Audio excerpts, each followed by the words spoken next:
Tuhan bersamamu. Dan bersama rohmu. Inilah Injil suci menurut Matius. Dimuliakanlah Tuhan.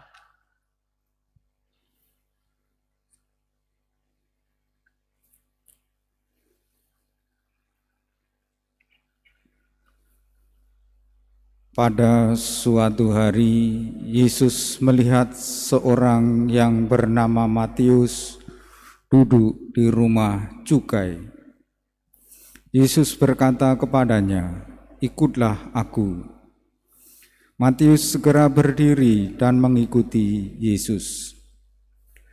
Kemudian ketika Yesus makan di rumah Matius, datanglah banyak pemungut cukai dan orang berdosa makan bersama-sama dengan dia dan murid-muridnya. Melihat itu, orang-orang Farisi berkata kepada murid-murid Yesus, "Mengapa gurumu makan bersama-sama dengan pemungut cukai dan orang berdosa?" Yesus mendengarnya dan berkata, "Bukan orang sehat yang memerlukan tabib, melainkan orang sakit. Maka pelajarilah arti sabda ini, Aku menginginkan belas kasihan, bukan persembahan. Aku datang bukannya untuk memanggil orang benar, melainkan orang berdosa."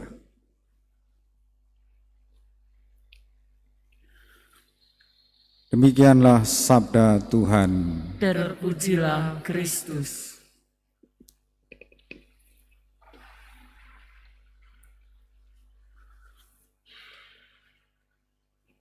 Umat Allah yang terkasih,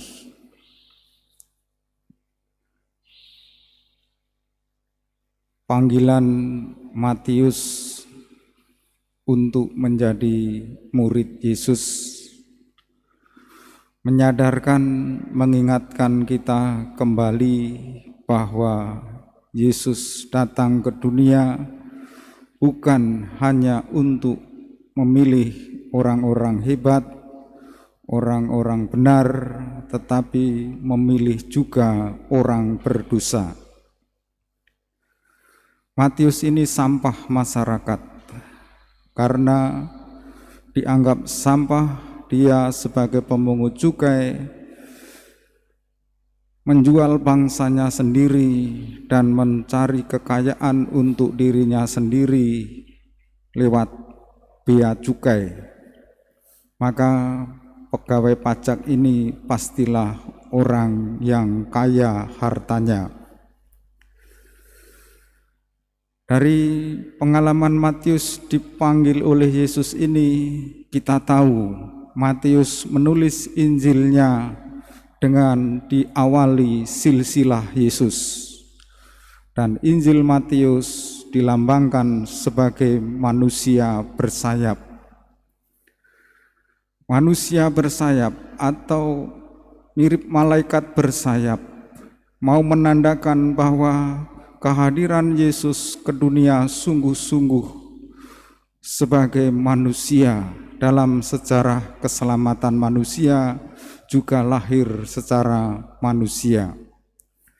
Dalam Injil Matius, Yesus sungguh-sungguh digambarkan sebagai orang yang rendah hati, yang mencari pendosa dan mengampuni pendosa, menerima pendosa apa adanya. Maka ketika banyak orang mengkritik Yesus makan dengan para pendosa, Yesus berkata, bukan orang sehat yang memerlukan tabib, melainkan orang sakit. Orang yang berdosa menyadari kedosaannya lalu bertobat, itu memang anugerah Tuhan. Tetapi dalam kehidupan rohani ada hal yang berbahaya, adalah orang merasa tidak perlu bertobat karena sudah baik. Nabi Amos mengkritik sistem keuangan yang tidak melayani. Nabi Amos tadi mengancamkan penderitaan bagi orang-orang yang bersikap tidak sosial dalam hidupnya.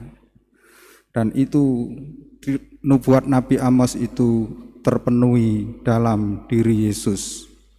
Yesus sungguh berbelas kasih, seperti yang disabdakannya, "Aku menginginkan belas kasihan, bukan persembahan. Aku datang bukannya untuk memanggil orang benar, melainkan orang berdosa." Baik orang yang berdosa maupun orang yang merasa benar perlu terus-menerus membaharui diri untuk ikut Yesus. Mari kita satukan doa-doa kita bersama persembahan di altar.